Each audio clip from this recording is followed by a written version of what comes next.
আসসালামু আলাইকুম। Welcome back to my YouTube channel craft and stitch studio.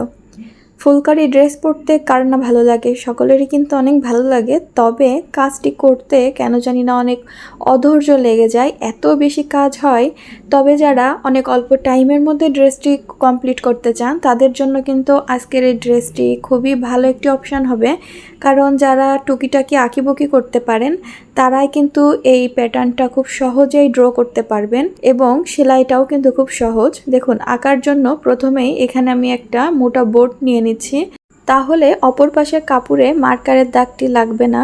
এজন্য এখানে আমি সিগনেচার পেন নিচ্ছি এবং 4 ইঞ্চি একটি চতুর্ভুজ কেটে নিয়েছি কাগজে, এবং এটা কিন্তু আমি বরফি মতো করে আমার জামার যে ব্যাক সাইড সেখানে এঁকে নিব। চতুর্ভুজটি কোনাকুনি করে ধরলেই সেটা বরফি হয়ে যায়।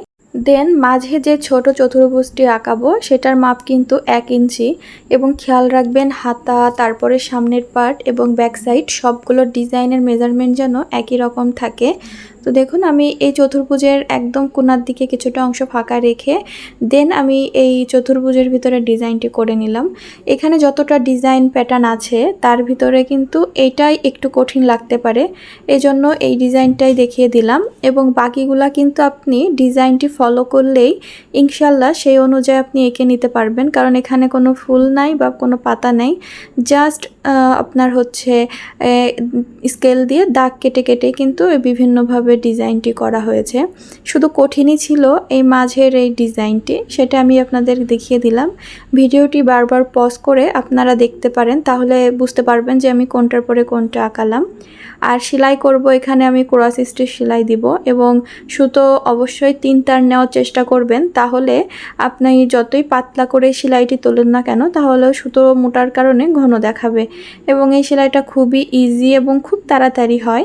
দেখুন, আমি এক পাশ থেকে 4 তুলব এবং পরবর্তী 4 আর এক পাশে তুলব, মানে খুবই ইজি। আপনি খুব সহজেই এই সেলাইটি করতে পারবেন এবং খুব তাড়াতাড়ি হয়ে যায়। তো এইভাবে করে আমি টোটালটা করে নিব, অর্থাৎ লম্বা যে সাইডটা সেই সাইডটা করব।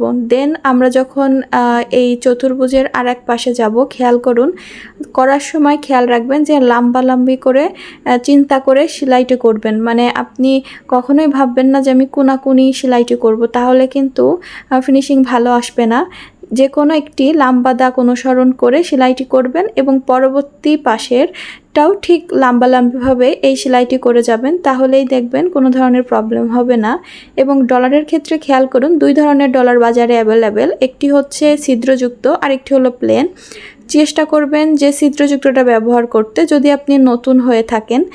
আর পুরনো বা নতুন যেই হন না কেন, এটা ব্যবহার করলে আপনি কাপড় যতই ওয়াশ করুন আর যাই হোক না কেন, সেলাই যতই দুর্বল হোক না কেন, কখনোই ডলারটি বেরোয় যাবে না। সুতরাং চেষ্টা করবেন এই ডলারটি ব্যবহার করার জন্য। খেয়াল করুন, আমি ডলারের উপর দিয়ে মোট 4টি 4 দিয়ে নিয়েছি। এখন আমি এই সুতোগুলোকে জাস্ট টেনে আর কি কাপড়ের সাথে একটি 4 তুলে নিচের দিকে নামিয়ে নিলে কিন্তু ডলারটি লাগানো কমপ্লিট হয়ে যাবে। এবং পরবর্তী যে সেলাই, অর্থাৎ এই ত্রিভুজটি আমি সেলাই করব, মাঝখান থেকে শুরু করব। এক পাশ কমপ্লিট হয়ে গেলে পরবর্তীতে আমি আর এক পাশ কমপ্লিট করব। আর এই সেলাইয়ের নাম হচ্ছে ভরাট সেলাই। এটা পারেন না এরকম কেউ হয়তো বা নাই, কারণ এটা খুবই ইজি। উপর নিচ 4 তুললেই এই সেলাইটি হয়ে যায়। আশা করি আপনাদের এই ডিজাইনটি ভালো লেগেছে। এটা খুব সহজভাবে আমি দেখানোর চেষ্টা করেছি।